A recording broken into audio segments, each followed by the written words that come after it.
welcome back to Logical Magic, Examining Esoterica.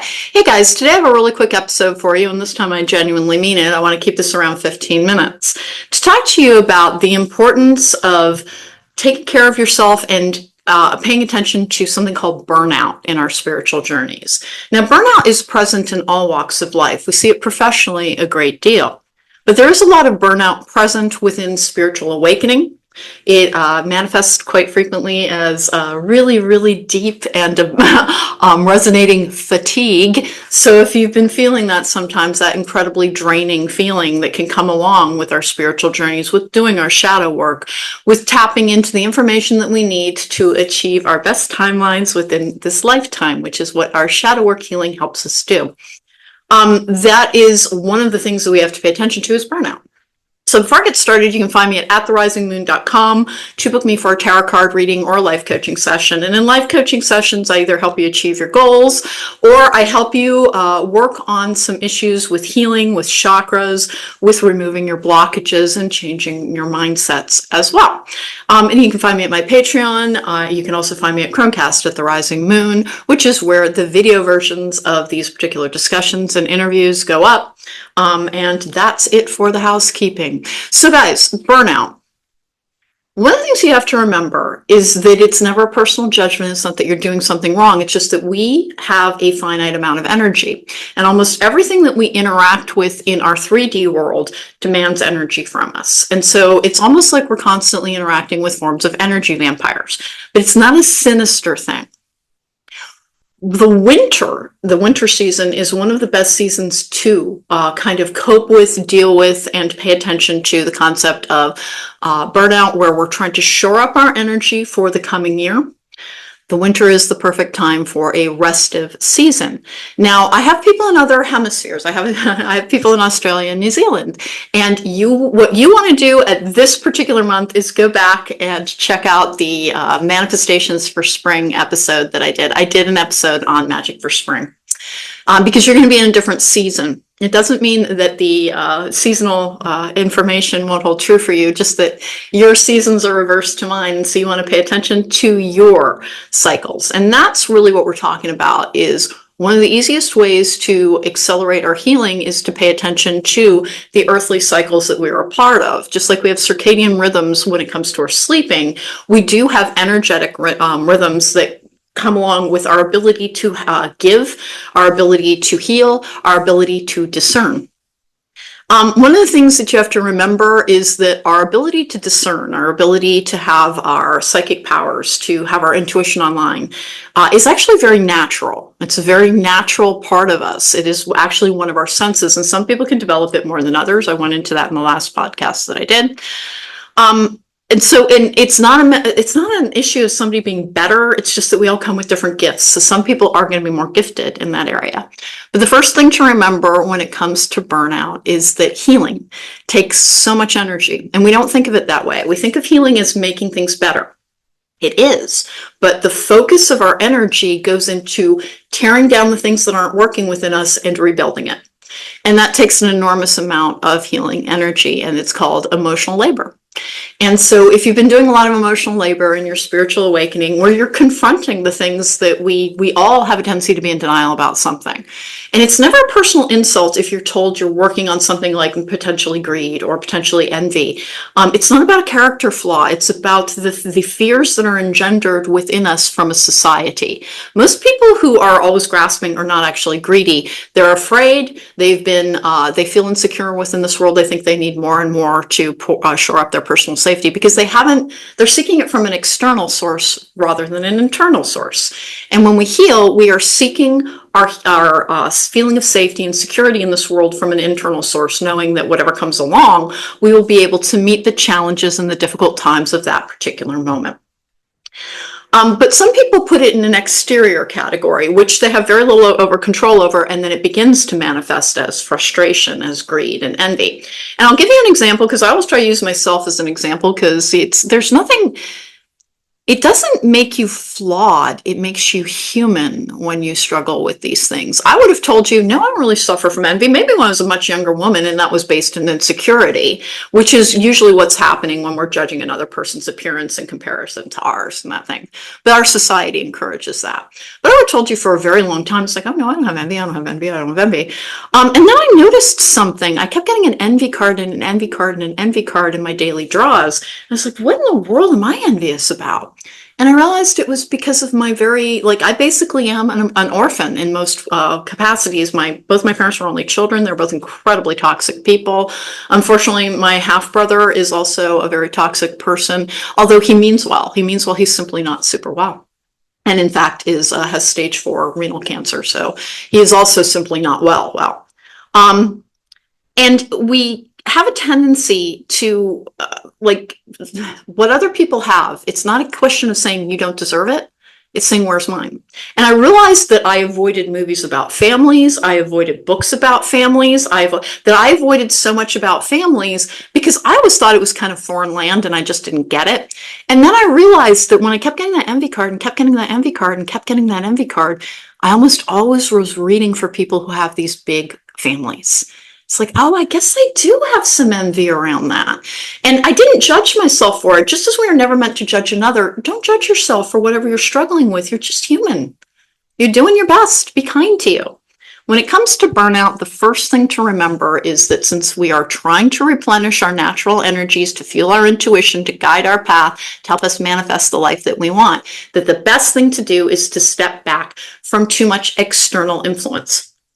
Particularly at a time when they're trying to engender fear, which causes burnout like almost nothing else. Disengage from news sources to the best of your ability. Just check. The AP is the site which is the Associated Press. That is the one that I recommend because it is not for profit. It is a nonprofit. Get your news from nonprofit sources if you possibly can. And why do you want to do that? Because almost everything has an agenda. Keeping people fearful keeps them locked in. That's a form of energy vampire. There are a lot of things going on, particularly within the US and in the greater world, that we want to be able to disengage from at our discretion. And so anything is trying to make you fearful, and the news knows that to keep your eyes locked in, it needs to make you fearful. A lot of the rumors that go around online and social media are trying to make you fearful or angry. Anger and fear, two of the most draining things. So what you want to work on is your heart chakra. Your heart chakra, because I tried to come up with a really simplistic list because people have too much going on at this particular time. And that's another reason that you're likely to be suffering from burnout around the holidays. So many demands upon our time, so many things I have to do. Most of the things, the to-do lists that we have are really self-imposed, but by the same token, it's one of the ways we relate to ourselves with self-respect is I get done when I'm supposed to. But whenever you make a list of something that is like 10 items long, really go back through and identify the things that it's like, do I really have to get that done? And let yourself do those last. And when you have the best energy, do the things that mean the most to you. But the heart chakra is the one that you want to work on, and I mean have heart chakra healing meditations playing in the background. They're mostly just frequencies and music. Inner Lotus healing music is one of my favorites. Meditative Mind is another one. Tao Wind Spirit is another one. I like the sound healers. I have a list of preferred sources, but I really encourage people to go onto YouTube, which has a lot of free things available. I don't personally use Spotify, but it may also, to look for heart chakra healing. Heart chakra healing frequencies, and have them playing while you're getting ready during the morning, whenever you're cooking, anything, have it as a background noise. It will do more good than you can possibly imagine, because what really fuels burnout is fear. And we want to talk about healing for a second and why it is so draining. Why is getting better so incredibly exhausting? Because your personal energy is going into rebuilding your internal house. That's the easiest way of putting it. And we want to think of healing as nurturing. But healing is not just nurturing. Healing is work. And anything that involves work is training. So if you've been doing your healing work, expect burnout sometimes, and you have to respect burnout. Don't try and push past it. Don't try and push through it. It will cause depression. It will cause fits of anger. It will cause the shadow attachments that we're talking about, like things like greed and envy, which we all have. We all have them to a different degree. There is no perfect human soul. We're all here trying to improve ourselves, which means we're going to struggle with stuff sometimes. And that's part of your struggle and part of your challenge and part of your lesson. Everything that you are trying to work on that is in the shadow side category or in the darker energy category will get worse with burnout, so please respect it and only do what you need to do. Heart chakra work, disengagement from, it's called digital detox. Now, whenever I suggest to people, please take a walk a day without your phone. That's the easiest thing to do as well, because you want to release your attachments. And you want to remember, your phone is an on-demand service, meaning that you can demand things from it, but it can demand things back, because people can reach out to you with their expectations and demands and adding to your to-do list. Whenever possible, whenever it is safe, disengage from your phone for brief periods of time. It will be one of the things that replenishes you. If it causes a lot of anxiety, be careful. Be careful. This is a false construct around security as well. If the thought of being without your phone freaks you all the way out, what if something happened? What if somebody texted me? What if that thing happened? That's a false construct. It is never your intuition. What if scenarios are never your intuition? If it ends with a question mark, what is it? It's your anxiety or your fear. It is not your intuition. It never is. Your intuition does not exist to frighten you. It exists to inform you.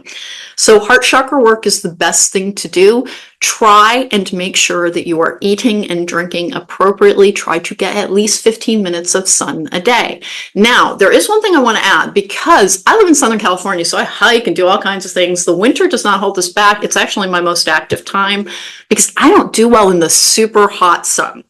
So I can't even hike in the summer. I have to do alternative things. So what you want to do in the winter, if you're in a frozen state, is that you want to do something that encourages movement for 15 minutes at a shot.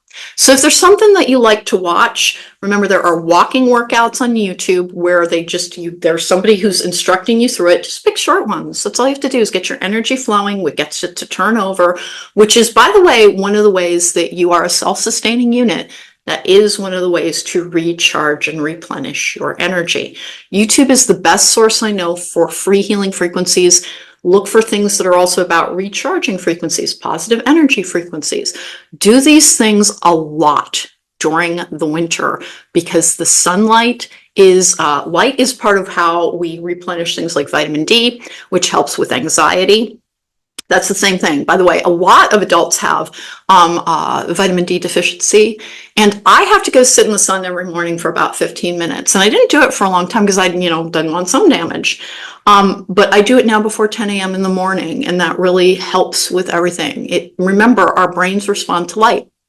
And so that is the other thing, is that if you are in a dark place in the winter, turn on bright lights, get mood management lights as well. They exist. They don't have to be that expensive. On Amazon, they have color changing light bulbs.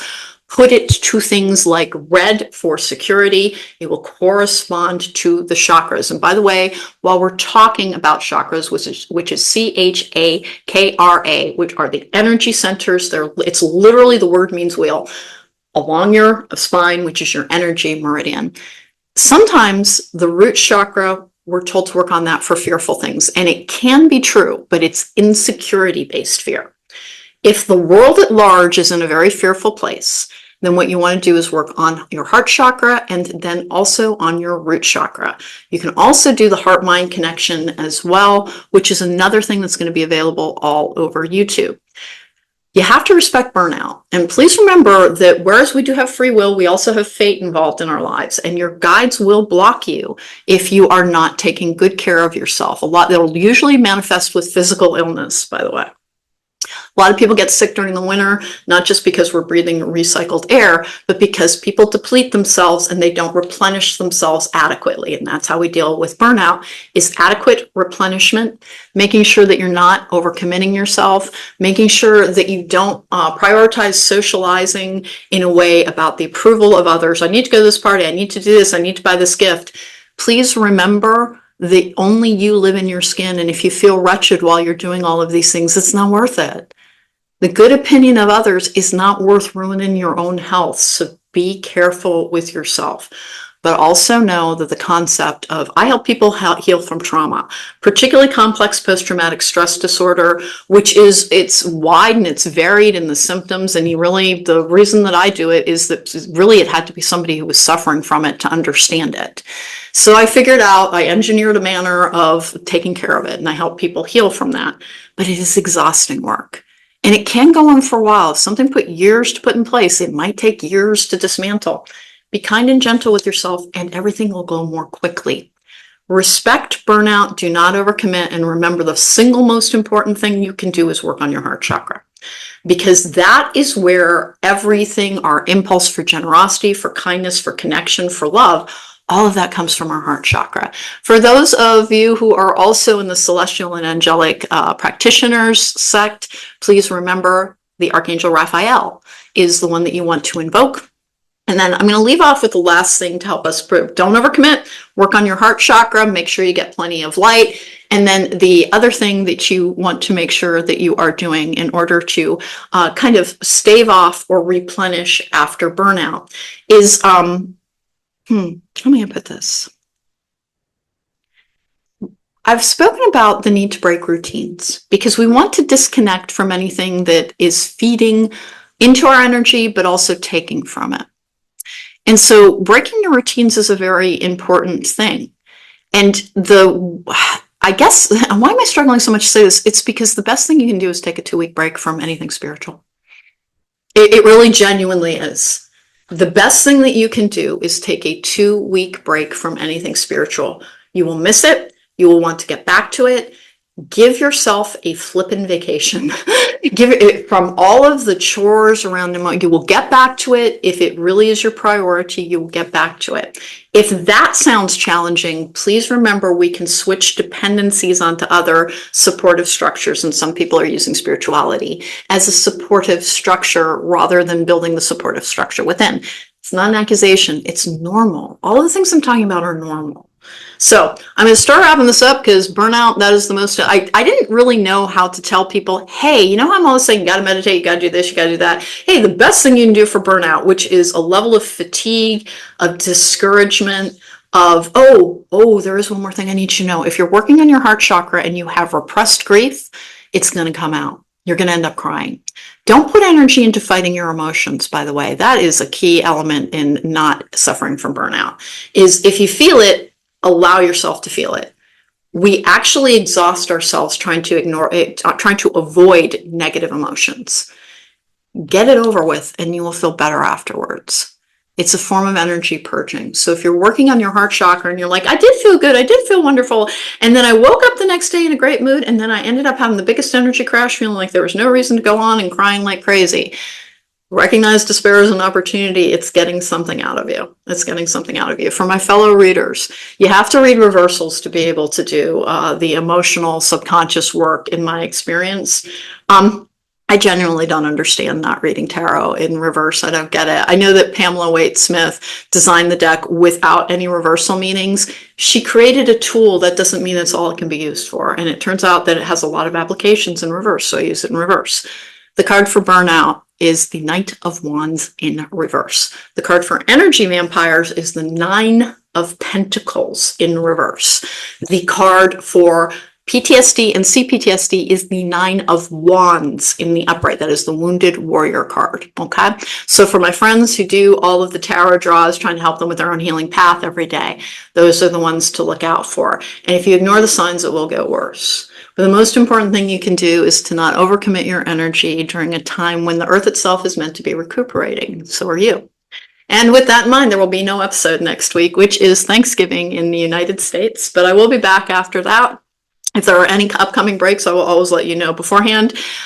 Jacob Fluharty is going to be joining me for a collective cyclical karmic energy discussion because we're in a cycle in our history. We've chosen not to break it. And so what do we do going forward and what influences that? So it's a collective consciousness discussion. So that'll be the next episode. I have some things coming up on things like what is a golem and how do we accidentally create them in the 3D, which is one of the ways that people project their feelings onto other people. And then there's also a magical construct called a golem. So we're going to be talking about some of the other things having to do with magic, with the ways in which we can utilize magic to be able to heal as well. Is there anything else on that? No, there really isn't, other than please remember that gratitude exercises are the other thing that can really help with burnout. But you have to be careful there, because gratitude can turn towards shaming way too easily. Trying to correct your emotions is not what you're trying to do. First you express them, and then you take stock and get a greater perspective picture. But if you're like angry and you're like, oh, I should be grateful because at least I have a roof over my head, that won't work. That's repression. What you have to try and do is identify what you're angry about, what might be frustrating you. Often it's the pace of our journey, which is, again, that divine timing concept that can make people so frustrated, and me too. And am I still an impatient person? No, I really worked on it and understand everything happens when it's meant to, and that my life is pretty good. And so the gratitude energy that we are trying to inhabit is really trying to find the things in our life that are good. And it isn't, don't have it be, I'm grateful for my health, these rote things. Every single day, try to find one thing that is like, this is kind of awesome. This is really genuinely nice. It can be the smell of your own perfume. It can be the sun off of a frozen lake. There can be so many things that it's like, I'm grateful that I got to see that. I'm grateful. Abundance comes to those who try and open their heart to the idea of gratitude. But if you are struggling with that, because it is a difficult and frightening world and many difficult and frightening things are happening within it, then work on your heart chakra. Because fear is the thing that fuels everything. It fuels your personal power. It takes away from it. It takes away from your ability to achieve. It attacks your confidence. So when you work on your heart chakra, love is the energy that you're trying to open up, which is of your own existence, of other people, of the idea of this being an experience that is teaching you and expanding you to take you to whatever may lie beyond, which is, if this is the training ground for it, I wonder what that's like, huh? Work on that. You'll be more confident. You'll be kinder to yourself and to others. Gratitude will come more easily to you. And on the subject of burnout, whenever, remember, again, self-imposed. I work for myself, and so you have to be very self-disciplined to work for yourself. You do. You have to be able to be like, I do this, I do that. Like, you have very structured existence. But even in that, sometimes you have to recognize, okay, so what is the real peril here if I don't do an episode on Thanksgiving? Because I literally release on Thursdays. Nobody's going to listen to it for days, and potentially it'll be one of those ones that gets forgotten. So it's the perfect week to take off. Make sure that you consider not the worst case scenarios, but the best case scenarios and things as well to bring balance to your life. And that is my final word on it. If you are struggling with burnout, the most important thing you can do is, because we respond to light and to sound, all of our other senses. I went into this in the Open Your Third Eye episode I did last week. It is a natural part of you that will respond well. We are programming ourselves towards positive energy. Do a chakra balancing every single day. You do not have to focus on it. You do not have to be meditating. Put it in headphones as you eat breakfast, and it will do the same thing. You are programming your mind, which is all about what the law of attraction is programming your mind. Reaching into your subconscious is the thing that will help you the most. They're all over YouTube. Look for chakra balancing. You can state the amount of time, 10 minutes, 30 minutes. If you have an hour, sweet. If you don't, that's fine. Remember, if you're really trying to get to your subconscious mind, anything you fall asleep to has a lot of access to your subconscious mind, which is where a lot of our shadow side stuff is hiding. And if you are struggling with things like anger, with things like envy, with things like discouragement and hopelessness, you're just a human being. There's nothing wrong with it, and you're not doing anything wrong when you admit, yeah, that is a part of me, because it's a part of everybody. It's a part of everybody. It doesn't mean you're not being a good enough person or a spiritual enough person or enlightened enough. Truly enlightened people look at themselves honestly and say, yeah, man, I do struggle with that. Man, I can have a hair trigger temper, which was always me for a long time. Hardly ever. I've had things that have been infuriating recently. And nothing terrible, but like the tiny little feeling of irritation is nothing compared to the volcanic anger that I was capable of when I was not dealing with how angry I was about all the situations I talk about with abuse, with neglect being one of the most powerful forms of abuse that I suffered as well. And I am so far from alone in this. It's part of the reason I speak so candidly about it. It's just admit to your stuff. You didn't do anything to deserve it, but you can overcome it. And burnout is to be respected and not fought, and you will come back replenished. Try a 2-week break, and even if that means taking a 2-week break from the podcast, that is cool. Don't worry about that. You will come back with more enthusiasm. You will come back refreshed. We need a vacation from absolutely everything in our lives, absolutely everything. In order to really value it, sometimes we need time away from it. So take time away. No episode next week. Enjoy your Thanksgiving if you're in the US and celebrating. If you're not, remember, collective energy is something that you can feed into, and an attitude of abundance will be present at a higher level in such a big country. So tap into gratitude next Thursday as well, and you will have the company of the globe. And Jacob and I will be talking more about the concept of harnessing collective energy for your benefit the next time that I see you. Take care. Be well. This has been Logical Magic, Examining Esoterica. If you need me, I'm at therisingmoon.com.